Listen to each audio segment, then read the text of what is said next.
Hello ladies and gentlemen, welcome to episode 189 of the GenGaming podcast. I'm your host as always, I am Tyler, and joining me we have the notorious one. He is the Colonel. He is Gables. What's up, buddy? How are you? Oh, I'm doing pretty well. Kind of gotten over my sickness and stuff like that, and I spent the better part of my week playing catch up with work stuff. But other than that, though, I've been kind of thinking about the comments that I made last week towards the Nintendo Switch presentation, and yeah, I really don't regret a lot of the stuff that I said, but having it be a week later, just thinking about it and stuff, I got a chance to learn a bit more, and as soon as the intro stuff's over, we're probably gonna go ahead and just discuss a little bit about that once. Yeah. But other than that, though, I am doing pretty good, man. How about yourself? I'm doing alright, man. It's Saturday night, got a couple beers in me. Didn't have to work today, so that was nice. It's been a while since we've done this. Is gonna be actually a normal show. We talk about the games we've been playing and all the news. We haven't done one of those in 6 weeks, I think, because that's pretty true. We did reminiscing of 2016. Then we did a couple weeks of best of shows for the game of the year, and then we did last week just talking about the Switch. So it's been a lot. I made a couple big purchases in the last few weeks already. I picked up a few weeks ago. Bought a PS4 Pro, and then just today actually I got my 4K TV, 60 inches. Yeah, really nice, beautiful thing. That sounds awesome. I put Titanfall 2 in. That was the first game I tried to play on it. And yeah, within 30 seconds of playing that game online, I'm like, yeah, worth the money, all of it. So yeah, it's nice to be. I am fully in the bandwagon of 4K. So yeah, that's but overall I'm doing pretty good. Outside of that, do you want to jump in? Oh, Justin's not here. Once again, he had some stuff going on. Birthday in the family, sounds like. So he's doing that. Poor guy. But we'll sit here and just drink my beer, and we're gonna bash the Nintendo Switch for 50 more minutes. Yeah. I could just hear Justin inside of his house, just rolling inside of his bed. Oh my god, they're talking about it again. Yeah, we're just gonna keep rubbing the salt in the wound. It's just an inside joke or something to you guys and stuff who are listening. It's because after Tyler and I talked about it last week, we received multiple messages in our Facebook chat by Justin. Multiple short stories. I think that's fairly accurate too, because he gave us about so many replies and stuff about his thoughts and opinions of the last show. And he's very vocal. He's very thing of what he likes and what he doesn't like about the Switch, which, hey, it's admirable and stuff. We respect his opinion because, hey, he's our fucking friend, for God's sake. So. He's your friend. I don't know about mine, but whatever. Even though you've known him longer. Yeah. 20 years or so. Yeah. No, he was overall, he accepted our opinions, but I think he is definitely way more on board with the Switch, which I wasn't surprised about, knowing Justin. Not saying because he's a fanboy or anything, just knowing the way Justin likes the game. I knew watching that presentation, I'm like, Justin's geeking out over this right now, I'm sure. And I know he has some complaints too, and we discussed a little bit last week. But like you mentioned, it's been a week. When we first talked about it, it was less than 48 hours later. Still fairly fresh. Yep. Maybe a little angry and a little more alcohol fueled. Talk about myself here, not you. Then maybe we should have been. We didn't. My one regret when I edited the show was we didn't really delve into some of the positive things with it. And Yes. figure we can, we'll spend a little bit of time. We're not going to spend too much more time because we spent almost an hour last week talking about it. But real quick, I still have a lot of concerns with the console itself. I don't, as long if the 3DS is still going to be fully supported, and if the online, I have to pay for online, depending on what that thing is going to be and the price point. I think this thing could be better than. I think it will probably sell more than the Wii U. I don't know how much more, if much more at all. Oh, I guarantee you that it will sell more than the Wii U. I mean, that's just the thing. The Wii U is such an anomaly in and of itself that even though the console didn't really appeal to a specific type of audience and stuff, even with what I'm trying to think of the lifetime sales of the Wii U. 12.5 wasn't it million. It was about 12.5 million or less something than the like Vita. that? I know, that's really surprising to me. But I think with the way that how the Switch is portable, and the fact that this is a lot more, I think, friendlier in terms of presentation and its style than the Wii U is, that this thing is going to sell bigger than the Wii U, the Switch. I think it will if they don't continue on with the 3DS support for much longer. I could see them maybe going through 2017, continuing it, and we'll talk more about that a little bit here with some of the news we got. And then maybe sometime in 2018, I think they should probably, that console came out 2011, I think. So it's time to drop it. That's or 2012, maybe? I think they are going to drop the Wii U though this year. Well, the Wii U's already, because, the Wii U's already, they've stopped production on it, and they said Breath of the Wild is the last game going to be made for it. But to talk more, that was confirmation by Reggie himself, actually. I think. Reggie himself said that. The 3DS part, though, I think that if they drop that, I can't see them. They really can't continue on supporting that thing much more past 2017. I think what they they need to be fully on board with the Switch, and make people, if they want to play the games on the Switch, they need to or play the games, Nintendo games they want to play. Gotta get a Switch. But I think one thing that I harped on a lot when we were talking about what the NX could be when the Switch first was revealed back in October was that I don't want to hear about we have 80 games at launch. I think you should have a good variety of games at launch and some fairly new games at launch, which this console has 5 and obviously has Zelda. But I wanted a really nice launch window. I want to see what you got for me the first 6 months to a year. And they did. You look at what they have. Just the ones I'm interested in alone. Fire Emblem Warriors, Zelda, Splatoon 2, and Mario Odyssey. I think that's a really good first. Not even first year. That's first 9 months. And then who knows what else can come out in 2018. We'll probably hear more about that around E3, but my biggest concern was I was never worried, and I think I might have mentioned it last week that I was never concerned about whether or not I'd like the console, because I think I will, because I like the Wii U, but my concern was I want Nintendo to be more than just a place you go to play Nintendo games, or just a place that it's just kind of it's a distant third, because like it or not they are competing and they're in the same market with the PS4 and Xbox One. And I want them to be more than that, I don't want them to stop making consoles. I think they're very important to the world of video games, game wise and hardware wise, and I want this to be successful, and I hope they do sell. They said they want to sell. They think they can sell 40 million by the end of 2020.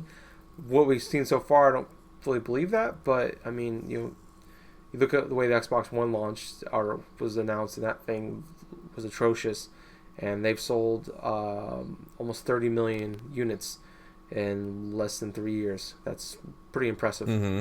That is really impressive. As bad as that thing was, I think the Xbox One reveal is probably worse than the Switch reveal. So. Oh yeah, no question about it. And the Xbox One was the launch of that thing, the reveal of that thing was just a travesty. Yeah. It was so bad that for those listening who never even watched the E3 that thing was unveiled. I kid you not. Here's some fun history for you. That console, that Xbox One unveil, was so terrible in terms of the limelights for other gamers that Sony, that went after them in press conference that day, absolutely hit it out of the park and was responsible for the reasonings why many of those users on the Xbox 360 migrated to the PS4 because of the friendliness in terms of use, not always being online like the Xbox One was attributed to, was going to be, until they flipped the switch literally and changed a lot of things. Yeah. But the point being, there could be worse. Nintendo Switch could be launching worse than what it could be. If it didn't right have Zelda, now. that thing would be dead. That's what I'll say. Honestly, I think that's true. And I honestly think it's true. I mean, it still could be potentially dead with Zelda, but that gives it a puncher's chance, and a pretty good puncher's chance. Don't get me wrong. The only way I could see this console handheld hybrid really making a big impression during its first year is it's able to sell gangbusters by having big advertisements. The most logical thing I can think of is possibly having advertisements during the Super Bowl, having some advertisements thing, because, hey, guess what? Nintendo's got money. They got to put up or shut up here. This is their console, and this is their time to go and try to make things like inside the consumer's eye. Yeah. For the casual market that wants to pick up this system, because, hell, not a lot of people have seen a handheld to this powerful extent. This is basically a tablet-like device that has enough power to make it seem like a genuine console, and it's bringing console game-like experiences, sort of like how the Vita was trying to, but didn't really have that much horsepower or appeal as the back catalog of, say, Nintendo's games. Yeah. And there you have it right there. Potentially have both, though. Sorry to interrupt. Or it could have the handheld. It could have okay. the great handheld games you buy a 3DS for, or DS for, or whatever, and it can have the great home games the home console games too. So, just looking at potentially, I think that could be the case. But anyway, when it came back to the launches of Nintendo systems, people are so easy to forget that back in the day when Nintendo consoles generally launched, there weren't a lot of games released on day one. Heck, I can remember the launch of the Nintendo 64 where it had only 2 games around its launch cycle, and 2 games released for any system, especially if you consider stuff nowadays, that's abysmal. To be fair, though, it had one of the greatest games, considered one of the greatest games of all time, though, Mario 64. So. Yes, I was about to say that. I'll let you it's talk. Okay. But yeah, the exceptions being with Nintendo 64, it had Super Mario 64 and it had Pilot Wings at launch. Those 2 games were enough to last and stuff.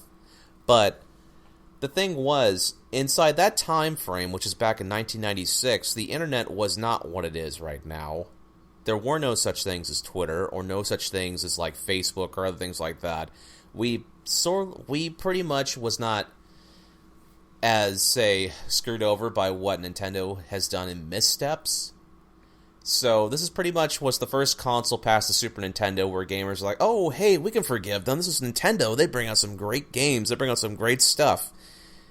A little bit knowingly that we would find out like 20 years later and stuff that back then it would lead to like a downwards trickle of how they handled their third parties to such a hilariously kind of awful misstep to where at this point right now they probably have the least amount of third party support out of any one of their consoles with the Switch's launch, and that still remains to be seen what else they've managed to try to, say, convince third parties to, go forth and entertain, because during the span of this week, I've personally done some research, Tyler has done some research in terms of not only, launch comparisons to, say, this and the Wii U, but also when it comes to specific companies releasing, particular games. The thing is, Ubisoft has at least a couple games that's going to be releasing to the Switch. One of them is Just Dance 2017, which is pretty much a port from last year's version, and a definitive edition of Rayman Legends, which Rayman Legends was a exclusive. It was supposed to be an exclusive for the Wii U, but because of how bad that system was bombing at the time, barely a year out of its launch, they ported it to the PS4 and the Xbox One.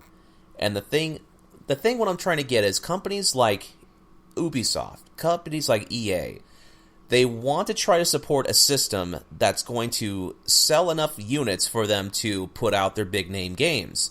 Unfortunately, this is a catch-42 with like releases on Nintendo systems, because the thing is, these companies release versions of some of their most popular games, but they are the gimped versions of these said popular games. And when I mean by gimped, here's a good example.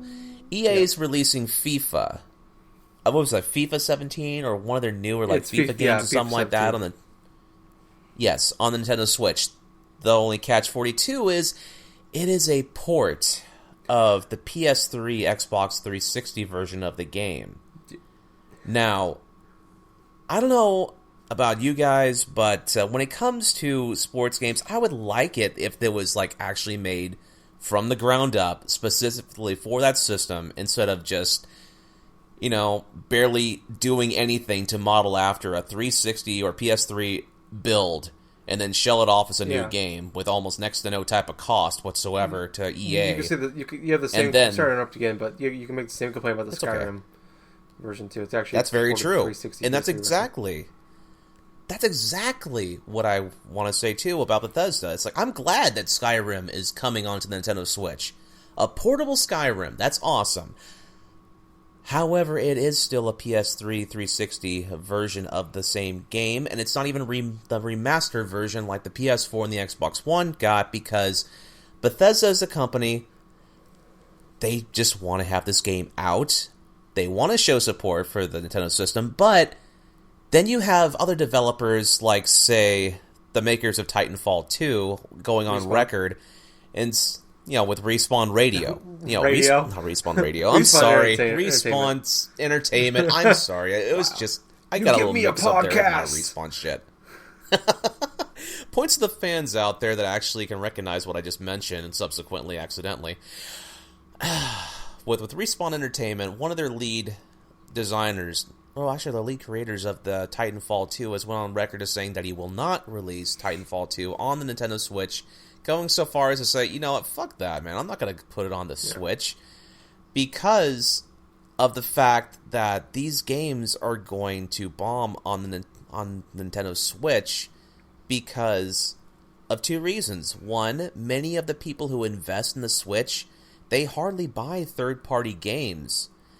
Instead, they buy it on the other systems, like the PS4 and the Xbox One. But the reason why, and this is why I say it's a catch-42, is because developers like to gimp these versions that they sent to the Nintendo consoles, and thus they try to make it see, my game doesn't sell on this Nintendo system, so I'm going to go ahead and put it on Microsoft or Sony, or I'm going to put it on the PC.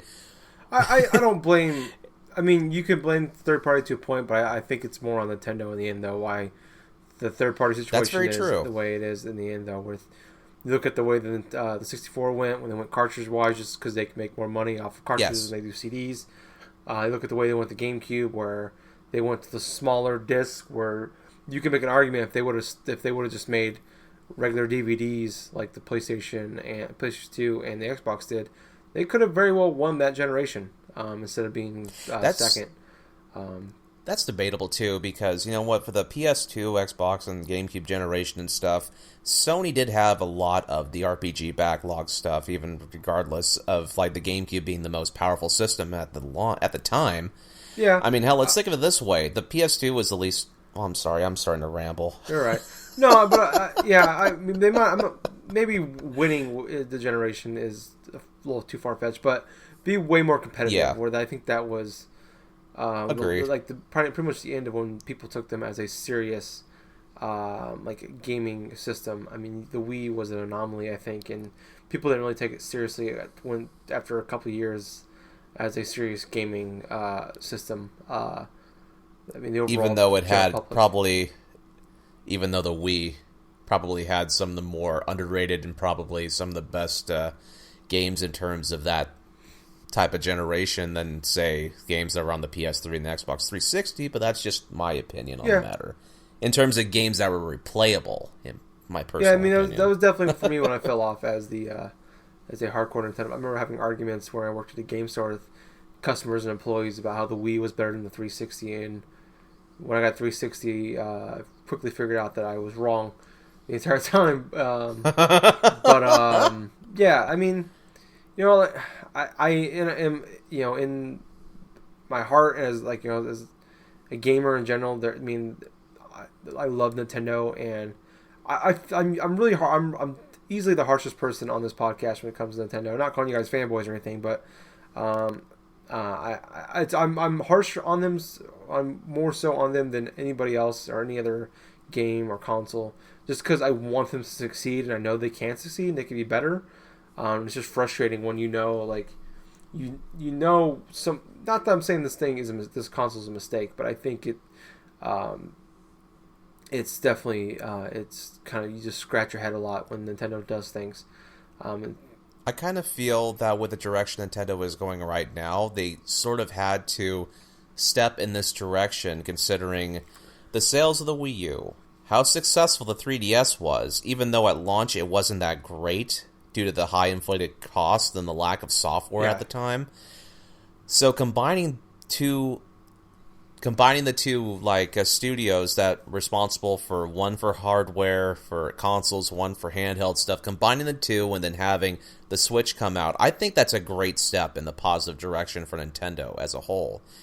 We have developers that are saying that this console is probably the most easiest to develop for in terms of porting like different types of like games, or for indie developers that are taking a chance by releasing their games on the system. Like, for example, the makers of Stardew Valley. They have Stardew Valley that's going to be coming out for the Switch this year. That's great. That's probably one of the better indie games that has released in the past year for the PS4 and the Xbox One and PC and stuff.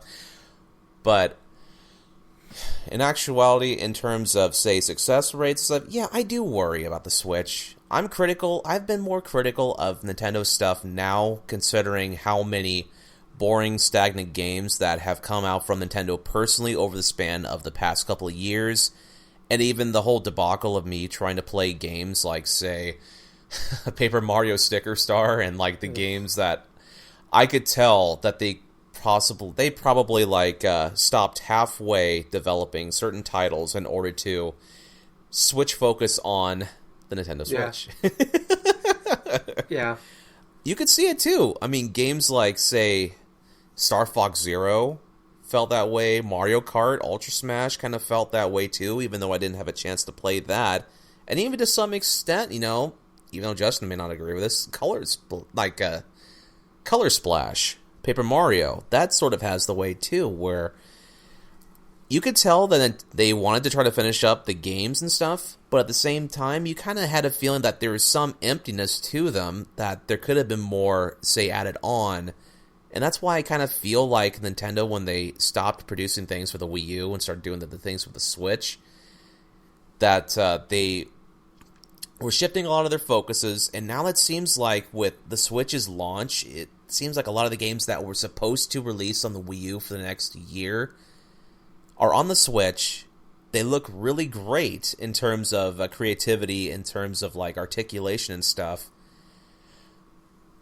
And in overall opinion, it looks a lot better year one, in my opinion, first party wise, on the Switch that it did on the Wii U.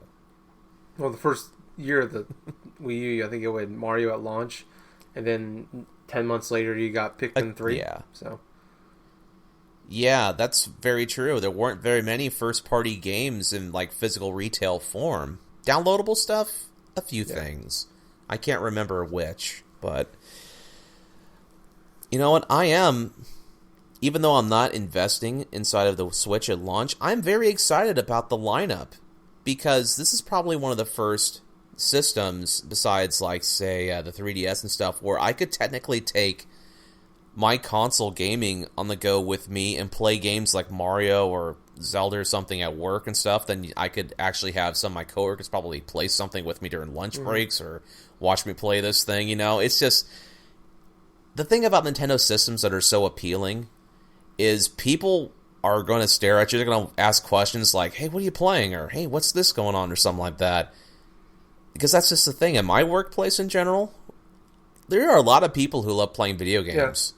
Hell, even like 50, 60-something-year-old people or something who have like PS4s or Xbox Ones or something like that. They play online or couple of my coworkers around the same age as me who talk about playing games like, say, like Mad Max or Saints Row or even like Fallout or even games in reminiscent, say, Animal Crossing New Leaf and stuff like that with some of the girls. You know, it's really weird in retrospect because I'm not so used to people like talking about that openly because I don't meet a lot of people like that. But in a way, it sort of makes me feel excited about the Switch as a whole. And the most positive thing I can think of in terms of Nintendo Switch is it's going to create, in my honest opinion, to casual consumers, a feeling of, oh, hey, this is new, this is fresh, I want to play games like Mario Kart 8 Deluxe or the new Zelda, or even like play games like 1-2 Switch or something like that for party stuff. I think the versatility of that console is going to be fun, personally. Hopefully. Let's kind of move in some... we'll stick with the news because before we jump to what we've been playing. Okay. Because we're kind of already in that general area. Let's stick with Nintendo for 100. Nintendo actually had a direct over the during the week. I almost said over the weekend, but I don't know what day it is anymore. They all kind of blend together after a while. It's Saturday, everybody. But a couple days ago they had a direct. I'm happy the direct's still a thing, but this one all about Fire Emblem. About 22, 23 minutes. Really interesting. I'll go over real quick what they announced and showed off, and then we'll discuss after that. Fire Emblem Echoes Shadows of Valentia for 3DS. I think I said that right. Is out May 19th. It comes and there's also be a 2-pack with amiibo characters from characters that are in the game. It seems like they're new characters for this game. Looks like it's more of a dungeon crawler type Fire Emblem game. I'm sure you'll correct me if I'm wrong on that one. An unnamed Fire Emblem game coming to the Switch in 2018. Can't wait till it gets delayed next year at E3. Fire Emblem Warriors. Surprisingly, I heard this game was coming out next January. It's coming out this fall for the Switch. And Fire Emblem Heroes is a mobile game that is during the Switch. During the direct, they said that it was coming to the Android on February 2nd. And later to the iOS, and then like an hour later, they announced that it's actually come out on iOS the same day, February 2nd. This is a free-to-play game as well. I'm not much of a Fire Emblem fan. I honestly I don't think I've ever really played one. They look like cool games. They're games I always want to kind of get into, but for some reason, they are. I really good. wanted to get into the Fire Emblem games last year for 3DS, but I just kind of crazy time game-wise, so I just never got around to playing them. To be perfectly honest, Tyler, if you ever want to get into the Fire Emblem games, I would much recommend Fire Emblem Awakening, because how easy it is to ease you into things and stuff, but there are certain DLC stuff that are fairly awesome. Is that the game that the 3DS version that came out twice. A few years ago? Okay. Yeah, it was actually 2013. Okay. Remember, it was like one of my top games of that year, along with Pokemon X and Y. There's been a lot of alcohol since then, but I believe you. But you're more of the Fire Emblem fan than I am. I am curious. I'm gonna let you take. I have a couple things to say, but I'm gonna let you take over on this one. Okay, when it comes to Fire Emblem, I really do love a lot of the lineage of the games. Because the Fire Emblem series started off on the Famicom back around in the 80s, and it didn't really get it started in America until Marth and Roy's appearance in Super Smash Bros. Melee. Which, the popularity of those two characters led to the first Fire Emblem game being released in 2003, I want to say, Path of Radiance. So I started on playing Path of Radiance. But anyway, to delve back into the past, the game that was announced inside that Nintendo Direct, the Fire Emblem Echoes, that's actually a remaster of the second Fire Emblem game in the series that was presented in the Super Famicom. And so you have basically a type of style that gamers of Fire Emblem have not really experienced before. Well, at least those that have never played the Japanese version. Which it implements some bits of dungeon crawling style from what I've seen, but it also implements a lot of the classic Fire Emblem things. So what surprised me the most about this game announcement is, for one, there's another solid Fire Emblem game coming out a year after those 3 games that released. like Birthright, Conquest, and Revelations, that's mind-blowing to me, because that's a lot of fucking Fire Emblem. And this is coming off the hinges of Nintendo and even Intelligent Systems saying when Fire Emblem Awakening was released that that was supposed to be the last game in the series if it didn't do well. And then subsequently having 4 games in the span of like 5 years, that's crazy to me. Really crazy.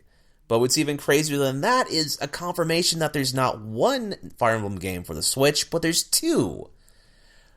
The Fire Emblem Warriors, that's going to be awesome. This is the same team that tackled the Hyrule Warriors, and that was really good. That was really good for fan service-wise, for characters, for different types of abilities, for different types of like character play styles.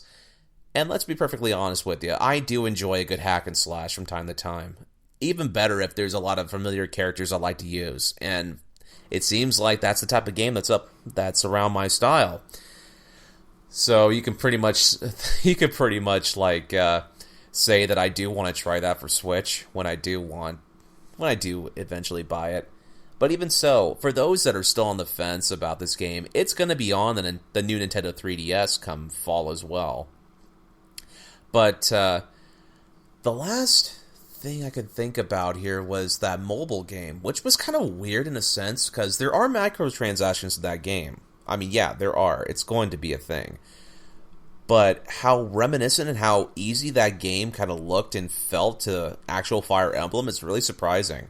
You have different characters, you have different class selections. It's pretty deep for a mobile game. I gotta kind of admit, it's sort of like a light RPG sort of thing for the Fire Emblem series here.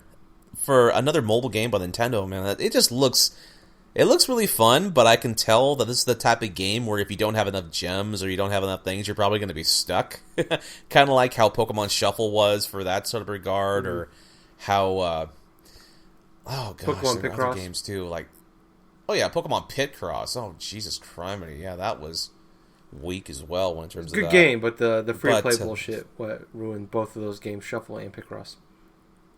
Yeah, I know. That's just a real shame, though.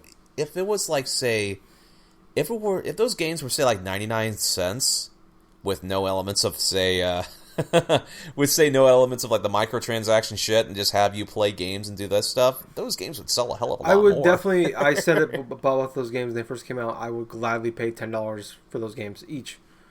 Possibly 20. And that's just the thing. And I would be very happy with that price. I don't think there's actually been a price announcement for the Fire Emblem. It's a free to play. It's a free to play game. Okay, which that's going to be interesting. Like we just mentioned with Shuffle and Picross, they've been pretty bad about the free to play elements which I don't know if there's really any good free to play games out there as far as the pay. That's just the thing. Free to play has always been those type of games, in my honest opinion, that I stay away from because of the whole element where, hey, spend money in order to advance in a video game. Oh, hey, spend money so you can go ahead and get this sexy costume for this character that'll add no replay value whatsoever. If done right, it can be pretty cool. And there's definitely been... I mean, with Shuffle, I played like 15, 20 hours of that game before I even put a dime into it. And I gave him $10 just because, like, all right, you know what? You gave me a lot of fun here. Here's $10. And also, I needed to because there was no way I was advancing without giving any more money at that point. I want to keep playing that game. But yeah, that game, I mean, if done right, if done well, like, I will give you money just because I feel like you earn it because you made a good game. Yeah. But, no, like I mentioned earlier, I mean, if real quick, Fire Emblem Warriors, I loved Hyrule Warriors. I think it was actually number 9 on my game of the year. I think that was 2014 when it came out. You enjoyed that quite a bit. I loved that game. I'm kind of bummed. I was kind of hoping, like, when they announced they were making another Nintendo game, Koei Tecmo, I was hoping it was Hyrule Warriors 2. I'm a little disappointed that it was Fire Emblem because, I mean, obviously, like I aforementioned, said that I am not don't really know much about Fire Emblem, but I'm definitely excited about this game potentially. I'll probably pick it up. But the Fire Emblem Heroes game looks pretty cool. that like we were just talking about the free to play stuff. That's the only thing that concerns me. Like I wish that game was like $10, because I'm way more excited to play Fire Emblem Heroes than I was to play Super Mario Run. That's kind of true though, and that's just another like thing in general in terms of like the mobile stuff. I mean, $10 for Mario Run, that's great though, but it wasn't worth it. For those type of games, you could pay like 99 cents and get the same type of stuff. Super Mario Run is a fine game, but it's not a $10 game. That game should have been. Game should have been $5 at most. Agreed. And the fact that I think the sales that based off of people that played the free demo and paid for it, it shows you the percentage of that. Like it's like 20% or less. Should tell you that game was not worth $10. Yeah. Well, let's see. One of the last things I could say about the whole Fire Emblem Direct is it made me very excited as a fan in order to see the future of the franchise, how it is, like all these different games that are going to be coming out for the different systems, not only for the 3DS in May, which I am possibly going to get because I really love Fire Emblem and I want to play this game, but also it makes me want to get a Switch even more because I want to play Fire Emblem Warriors, and I know that there's going to be a new one released next year, and it's more of an incentive for me to go out, invest in a new system, and then just have this adequate supply of games I could play up until then. Yeah. You know? Oh, yeah, it's definitely a good time. Someone made a joke on Twitter that for every person that prays for a new Metroid game, Nintendo puts another Fire Emblem game in development.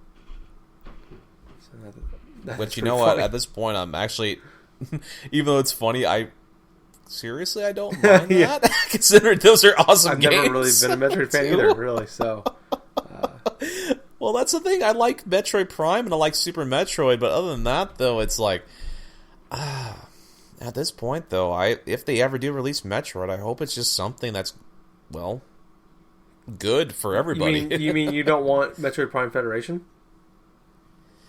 Oh, well, that's just a different type of game. I've never really played it, and I'm not really interested in playing it right now. Yeah, I don't think anybody really was. But let's move on real quick. We got a couple other things we'll go through fairly quickly here, I think. Scalebound. That was a thing. This is going to be an Xbox One exclusive, made by Platinum. They showed it off. They revealed it for the first time, I think, E3 2015. And then they showed it off. Showed like a very long... It was like one of probably their 3 or 4 biggest games shown off at the E3 last year, 2016. The whole thing with it, 4-player co-op, gave it a whole gameplay part. It's been canceled. Happened a couple weeks ago. I'm not too disappointed or upset about this. Admittedly, and I talked about it at the time with around E3 2016, that game, the more I saw that game, the worse it got. But when they first announced it in 2015, the prospects of that game looked like it could be a lot of fun, could be a good game. It's kind of, I'm really shocked for as much. It sounds like the game's been in development for about 4 or 5 years now, and as much advertisement that game has gotten, that it was just canceled. It tells you that game had to be really bad or nowhere near done for them to cancel at this point.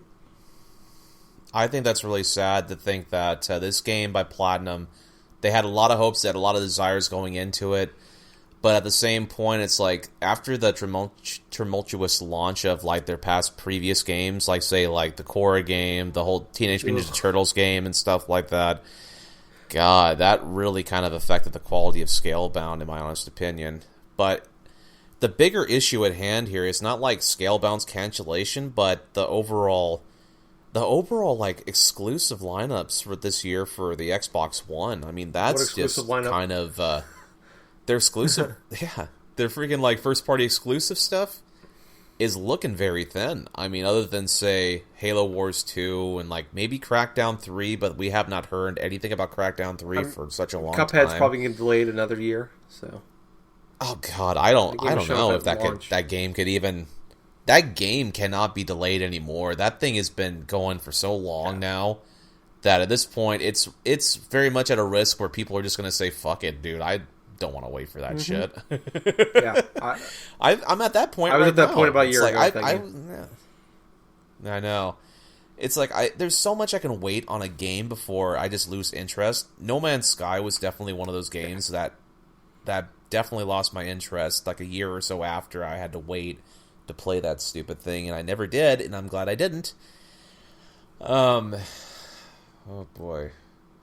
But yeah, other than say those particular couple games, I know there's like maybe another game or two or something like that. Definitely not Sea of Thieves though. Oh God, no. I don't know why, but that game just rubs me the wrong way. You know, it's definitely.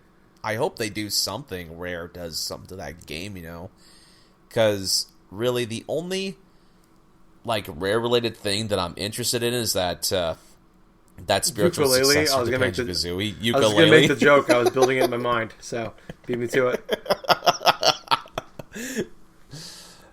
I gotta admit, man, it's like when it comes to the first-party exclusive stuff, I have to say that both Sony and Nintendo definitely have it down right now, and Microsoft is going to flounder a bit because of the whole thing. Yeah, I think it's kind of a bummer. I look at the Xbox One this year, and it might be what the Wii U was to me last year, where it's like I'm trying to think of like, man, there's not a I know there's. I mean, it's only January, but I'm like, there is not a game coming into this year that I am looking forward to from Xbox One. I kid you not, the only game I'm probably going to get for my Xbox One in probably the next like couple months is probably Forza Horizon 3. Yeah, I'm not. I don't and that's probably going to be it. There's not a lot this year, if anything. For like first party wise for Xbox, I'm interested in. Unless, I mean, obviously E3 is still a thing, and there's probably there's a lot oh my of stuff. God, have you even?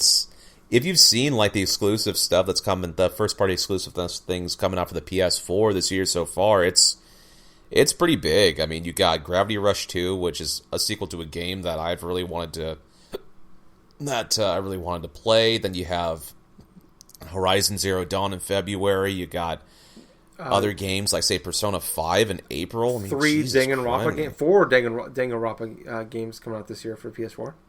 Oh yeah. Oh yeah. I actually 2 this month.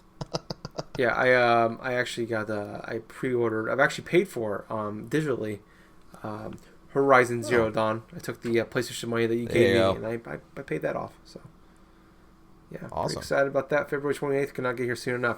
I'm not sure what I'm gonna do in March because there's a lot of shit coming out. I got February 28th. We got Horizon. March 3rd, we got the Switch and Zelda. On March 14th, we got Danganronpa 1 and 2, and we got Mass Effect Andromeda on March 21st.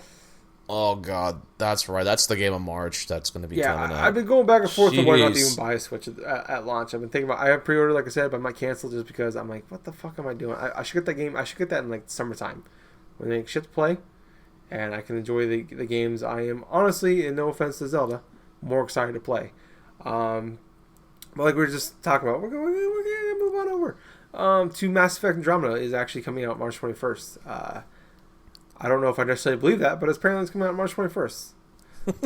I mean, we have seen like a combined 8 seconds of gameplay for that thing in the 3 years since it's been announced. Nearly 3 years since it's been announced. Oh, I got some high hopes for that thing, that's for sure. Yeah, I hope so. The last couple of BioWare games have been okay. Dragon Age Inquisition was meh. Mass Effect 3 was really good, but that ending was pretty piss poor. But, yeah, I mean, it's more Mass Effect. I hope the online is as good as Mass Effect 3 was, because I played a shit ton of Mass Effect 3. I prestiged that game like 4 times. Next up, Injustice 2. Somewhat surprisingly, for a game that was just announced like 6 months ago, it's coming out May 16th. I know, that's really soon. Yeah. And that's another game I don't think we've actually seen a second of gameplay for that game. I really like what they've done. I think it's NetherRealm has done with like the Mortal Kombat and the Injustice games. With the first Injustice game, I should say, and the last 2 Mortal Kombats. But man, I'm not paying $60 for those games. I just play the story and I'm done with it. And the story's like 4 hours long. But I am definitely excited to rent Injustice 2 when it comes out, because those games. I'll tell you what, man. Those games are pretty fantastic. from here on till July, from like January until, say, July of this year, there's literally a game every month where I feel interested in buying and playing. Yeah, there, in some cases, I'm sorry, I'm grabbing a beer, so I'm away from my mic. Okay. There we go. In some instances, there are multiple games that are coming out. I got Resident Evil 7's coming out on Tuesday. That's Saturday night, so that's fucking 3 days away. I mean, like, Horizon comes out a month after that. I have Final Fantasy 15 sitting here, still in the plastic. That's a thing. I have, like Horizon, talked about that. Zelda, Danganronpa, Yooka-Laylee, Mario Kart 8, Mass Effect, Injustice 2. This is just the first 4 months of the year, people. This is insane. Yep. There's too many games. I used to complain all the time that there's like from like January January until like October there'd be like 3 big games coming out. Now they just all year round. Like May's a big month for games now. Batman Arkham Knight came out in like July. What the fuck is happening to my gaming world? Like I only have so much money to give. It's no longer the holiday season. I just bought a TV and a PS4. I already owned a PS4. I bought another PS4. I can only afford so much. All right, I'm only so done with money. I'm buying a Switch for no reason. I'm just buying one at launch. I don't know why. It's stupid. I'm getting one. Oh my god, you got to show some videos of you playing this damn Switch though when you get it. God, I should just cancel my pre-order of that thing and then just buy it in the summertime. I don't know what the fuck I'm thinking. And then, god damn it, I'm probably gonna have to do that. Fuck me. But yeah, let's we have not talked about what we've been playing for like 5 weeks now. So I'm gonna go real quick. We haven't talked about what we've been playing, like I said, for like 5 weeks now, but I surprisingly haven't been playing too much. Outside, I've been going back playing some stuff. I've been playing a shit ton of Titanfall 2 online. That game is pretty fun online. Yeah. I'm actually excuse me, somewhat decent at that game. My KD ratio's in the toilet, but I usually point wise rank fairly high. Like I said, I bought Final Fantasy 15. There's a deal, like a bundle thing with the PlayStation 4 Pro when I bought it. I got it for like $20-$30, I think, like that. My plan on playing that game, my plan has been waiting with Resident Evil 7 coming out on Tuesday. I'm like, once I go through Resident Evil 7, if I like that game, hope I will. Once I go through that game, that's probably my February game up until Horizon comes out, because that game is gonna be a fucking time sink, and I don't have a lot of time to play games or really just in general do anything right now. So that's gonna be my thing for a month. But the big things I've been playing, I went through Walking Dead Season 2, played through that again. I thought about you. I don't know if it might have been GenGaming, or I might have been Drunk Nerds. I don't know. You might be able to find it. I went on a decent rant about Walking Dead Season 2, about how I didn't like it, and yeah, you did. That stays true. I will say this though. I mean, maybe a little harsh in that thing, much like I was maybe with the Switch last week, where my biggest complaint with that game that season was just like that the people you're with are terrible. Not terrible people. They're good people, but they just really suck at just kind of life in general. And just survival instincts, and they make, like, you play as Clementine, an 11-year-old, and they make her do everything, like all these dangerous missions and stuff, and it's just like, I get it's a game, so like we gotta make you do some things. We can't just have you sit around and talk for a while other people do things, but it's really dumb. And it's even like it's like things I didn't notice while I was playing that game, where like they actually reference it a lot. It's like options you can pick when they make Clementine do something.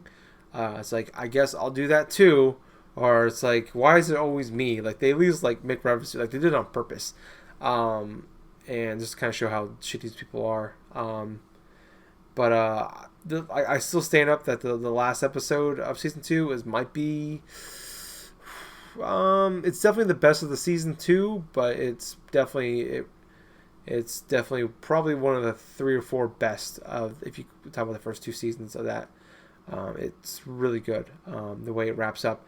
But I played the first 2 episodes of season 3 of The Walking Dead, and it, man, like as much as I disliked season 2, man, I think they've had Telltale's had a couple rough patches. I think with like Game of Thrones wasn't very good. Obviously, Walking Dead 2 I didn't like, but they have been knocking out of the park lately with like Tales of the Borderland and Batman, and now season 3 of Walking Dead is really, really, really good, man. I'm liking this, and it's the thing that made me fall in love with Telltale in the first place. Walking Dead, and I'm happy. It's kind of giving me that same feeling where with the season 1 did, where it's just first going into it, I was like, oh man, we're playing with a new character, a different character for the third season in a row. It's like, but I kind of like it 'cause it's kind of a clean slate. We're going into season 2. It's like you're playing as Clementine when Lee was your guy, and spoiler alerts, Lee dies in season 1. It's a 4-year-old game, get over it. Where he dies. That's in season 1, and I was like, fuck, it's like he was my person. I built that character. He had a background, but I made all the decisions. I picked whether or not he was a super nice guy. Like, was this a redemption story, or was he just a fucking asshole murderer? And I liked that a lot. And with Clementine, it just didn't feel like that. Part of that, I think, maybe with the fact like. When I play these games, I play as I think it was an extension of myself of how I think I would react in situations, and with season 2, I don't think it was hard to do because like you're playing as an 11-year-old, and it's kind of hard to do that when you're like, now I'm trying to think of what I would do as 11, not a guy in my mid-20s. But season 3, like, it's kind of cool because they kind of give you an adult character. It's a clean slate again, and you kind of just I can't forget his name. It's bugging me now. But he, it kind of starts off with like the day of like the whole zombie apocalypse beginning, and jumps up like a couple years in the future. The first 2 episodes came out on the same day, actually. But I like it a lot. Dealing with him, and his character is really good, and the characters in the game are really good. But you bump into Clementine in the first episode, and you do like kind of like it's been like 2 years in the future, I think, now since World War I season 2 ended. And it kind of deals with like you get flashbacks like every episode seems like, or at least the first 2 episodes, kind of showing what's happened since then, and like the decisions that you made at the end of season 2, and how that affect the woman the teenager she's become, and is becoming. And I like that a lot. Where you mainly play as the other guy, but like 10 minutes every episode you flashback and you play as Clementine, and you like it's just kind of like piecing together in between season 2 and 3, and I like that a lot. So far, really good. There's 2 really good cliffhangers. My only complaint is that the first 2 episodes really feel like they're just one episode, and they just split up into 2, because each one's less than it's like 40-45 minutes long, and most other episodes are an hour and a half to 2 hours. So I feel kind of cheated in that sense. About the season pass though, I am on board. Can't wait to play more. I just hope that they did a really good job of Batman. I think when they released all 5 episodes in a 4-month span, and I hope they can kind of do the same thing with Walking Dead season 3. But the other game I played is a game I wanted to play before 2016 was over, because I thought I heard nothing but great things about this game all year long, and I played it. I'm almost done with it. I think I only got a few levels left, but I've been playing Superhot. Yeah, really? I picked it up on. I've been waiting for this game to go on sale forever on Xbox One, because you can't get it on PS4. It's a PC and Xbox One game. But it was on sale finally, like $15 a few weeks ago. Bought that. I want to put a couple hours into it. I've heard it's only like a 2 or 3 hour game. So kind of what it is, real quick. For people who don't know, it is a very bland looking game, almost mirrors Edge art wise, where it's just like a lot of white. There's no details or anything like that to the levels. The characters you face are just kind of look like they're white doll looking things like you would see at like a shopping mall kind of thing. Kind of what's going on. It's a weird, crazy story that I really don't know how to delve into, but kind of the gameplay part of it is where time only moves when you move. So you're so you're dodging like little shoot guns, and you can they'll shoot bullets at you, and you can kind of dodge, and you can it's really cool. I think time does move, but it's super, super, super, super slow. But when you move, it moves at regular speed. So the goal of the game is if you get hit once, you get shot, or you get melee attacked. Once you die, you start the level over again. But it's like that switch. you start right over again. So it's really quickly on that.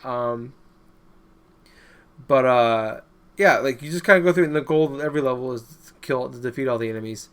And it just kind of ramps up. You learn new elements throughout, like you can switch between people, and you like there's actually like really cool moments where like you pick up like a beer bottle, and you chuck it at a guy, you hit him, he drops his weapon, you pick up the weapon, you shoot him, you move, you shoot this other guy. It's just a really cool like strings of like kind of chains that you do of like defeating enemies at certain points, and like you face more enemies and you go in like different scenarios. It feels almost like an 80s action movie or something like that, like there's like the ridiculous scenarios, like you're in a bar and you're fighting, like you're facing off against like 10 guys and you just take them all out, or you're in a office building, or you're in a warehouse or something like that. That's when I was playing the game, it just reminded me of like an 80s action movie like that, and it's really cool.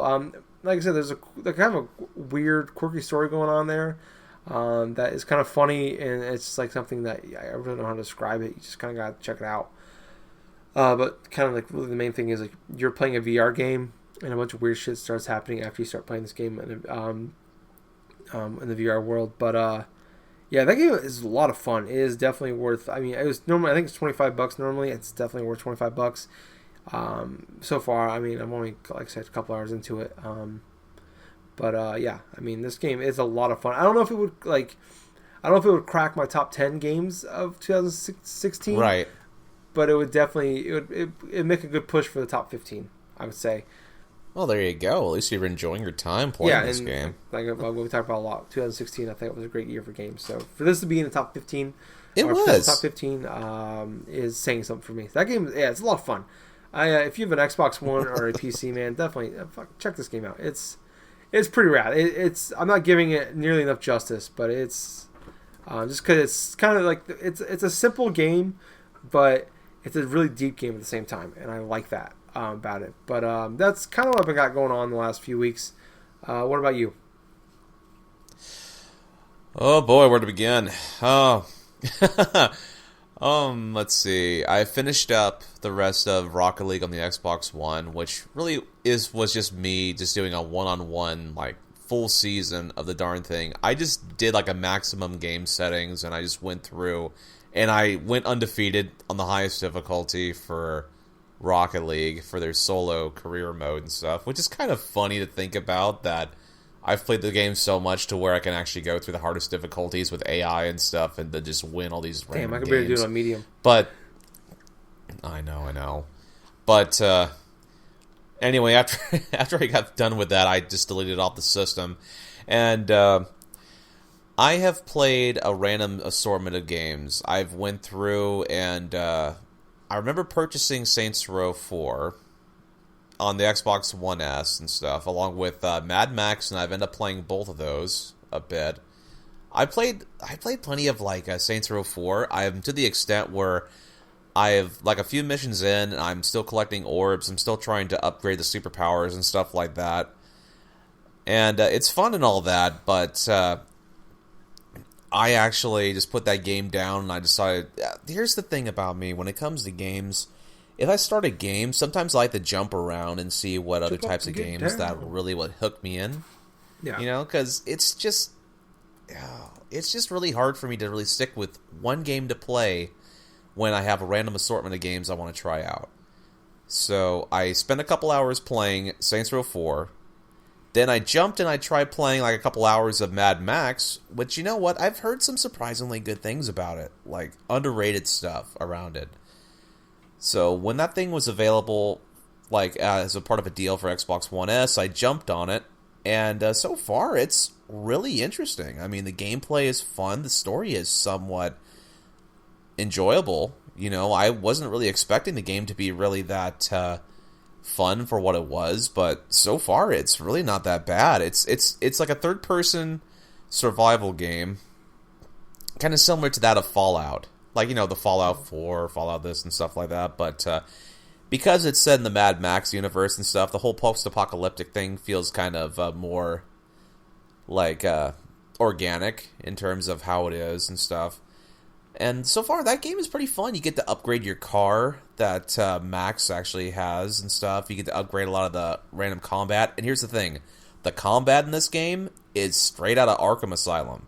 It feels straight out of a Batman game, which I really love that. You have the elements of upgrading things, to doing combos, to doing throws and stuff. It feels fresh. It feels awesome because, hell, it's the Batman mechanics, and I really love that game a lot. So, I've only a couple hours into that. I've tried playing a bit of... I've actually tried playing a bit of Final Fantasy 15 this past week. I gotta admit, I've spent like around 3 hours or so playing Final Fantasy 15 this week, and it absolutely is gorgeous, even regardless of not having a PS4 Pro or 4K TV or whatsoever. I'm really enjoying my time with this game. Even so much, I'm really impressed because after the bad taste that 13 left in my mouth after beating that game, I didn't think I was going to go ahead and just invest inside of another Final Fantasy on a console because of how bored and how like very much like linear that game was. But then going to a game like Final Fantasy 15, where the game I was worried about from the onset because of the long development cycle it had, opening up, just installing this game, playing through the tutorial thing, and this is one good positive about the game. From the get-go, you have a chance to play the tutorial levels, and it gets you very familiar on with the gameplay before you can set foot onto doing missions. And the game, the setting, it feels so modern in terms of like the modern day stuff that at some points I forget that I'm playing like a Final Fantasy game. I'm actually feel like I'm playing some sort of like weird RPG. You know how it feels like to me? It sort of feels like a a Japanese perspective of 2016's America in some ways, shape, or forms. Because you have Final Fantasy characters, they take selfies, they do this, they drive around in the car and stuff like that, just going from checkpoint to checkpoint and stuff. There are camps you can save at. There are definitely Final Fantasy elements in this game. You have a character that's named Sid, you have these camp points and stuff where... This is the only way you level up in this game, by the way. When you complete missions, if you get to a campfire and stuff like that and just sleep and have one of your party members, Ignis, and stuff create meals, you can actually add buffs to your party, and at the same point, you get to earn a lot of the experience points that you've gone through and did battles. It feels so organic that way. Some of the food looks so delicious and stuff like that when you're collecting ingredients and stuff, it makes you feel like that you're hungry, that you want to make that fucking meal yourself. That is just one of the thoughts that I had while playing the game. And another thing is, the gameplay is so smooth. I mean, really smooth. It's so easy to have one of your teammates like perform like ally moves with you. It's so easy to go through and lock onto enemies and using the action RPG like mechanics. It's not turn-based. I'm really glad that it isn't, because it gives you a lot more freedom to do things. And, oh, yeah, I really feel like I want to go back into this game and play a little bit more when I feel like it, you know? It's just one of those RPGs, man, where it feels like I could just get lost into this game, like, for hours on end. Which, that's very good. But I think one of the last games I'll go into, because I don't remember anything else past this week, is Titan Souls, I think it's called.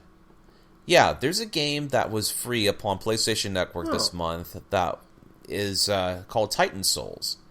And what this game is, it's sort of reminiscent to the exploration stuff for The Legend of Zelda, but it mixes in some bits of Shadow of the Colossus, where you have to...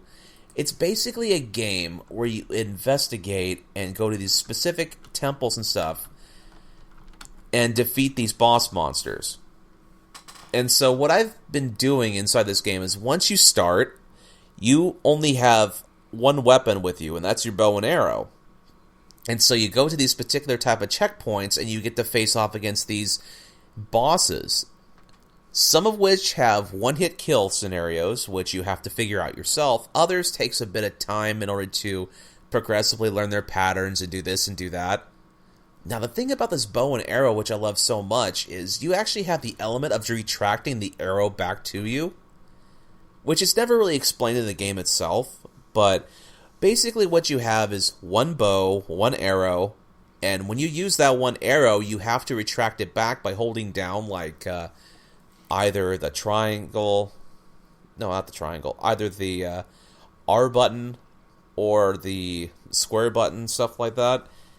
And to be perfectly honest, I've used this multiple times to defeat bosses. Because there is this boss that I came across early on that was like, it was more reminiscent of sort of like a pillar. Like those type of pillars and stuff like that move around like in square panels and stuff like that. It'll roll on top of you if you get too close and whatever. And so what I ended up happening was, I noticed the pattern that this thing had. It would shoot this big old beam or something at you if you got too close and did this and do that. I basically shot my arrow, and once I got it into the right positioning, I retracted my arrow and it hit it straight at its weak point and killed it with one shot. That's just one of those type of epic moments you feel while playing this game. It released last year, I believe. It's free on PlayStation Plus. I really recommend people to go ahead and try this game out, because it's cross-compatible between the PS4 and the PlayStation Vita. It definitely has that sort of Dark Souls kind of feel mixed in with, say, Shadow of the Colossus, and a bit of the top-down perspective, because the graphical style kind of reminds me of Link to the Past in a way. There are no life bars. You only get one hit and you're dead. There are definitely save points that you come across during the game where you have to defeat the random bosses in the area in order to advance to a new thing. And there's like about 8 different areas that you have to investigate for these bosses. And man, I tell you what, the best part about the game is it lets you, past the first area, you get to go ahead and explore in any order the type of areas you want to go and defeat the bosses and just collect a lot of their essence, their souls, pretty much.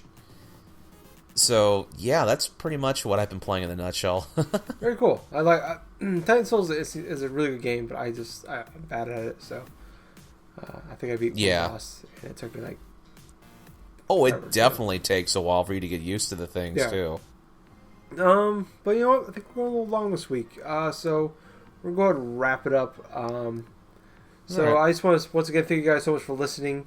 If you guys want to hear more from us, we're on Facebook. We have a page and group. It's just GenGaming Podcast on there. So like and join us on both of those.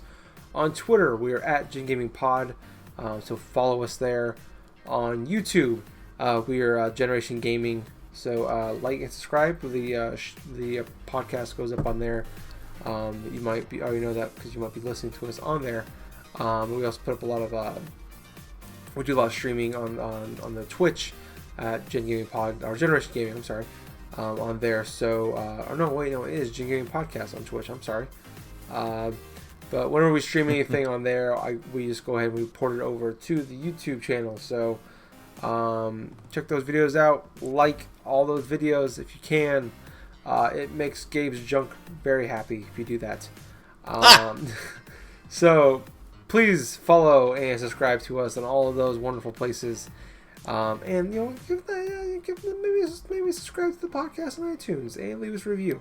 5 stars is that would help us out a lot. 5 stars would be great. We definitely would appreciate that. But thank you guys so much for listening. I was Tyler. And once again, I have been the Colonel Gables. Until next time, everybody. GG. Motherfucking out. Love you guys. We out. Oh, yeah. Drink a beer.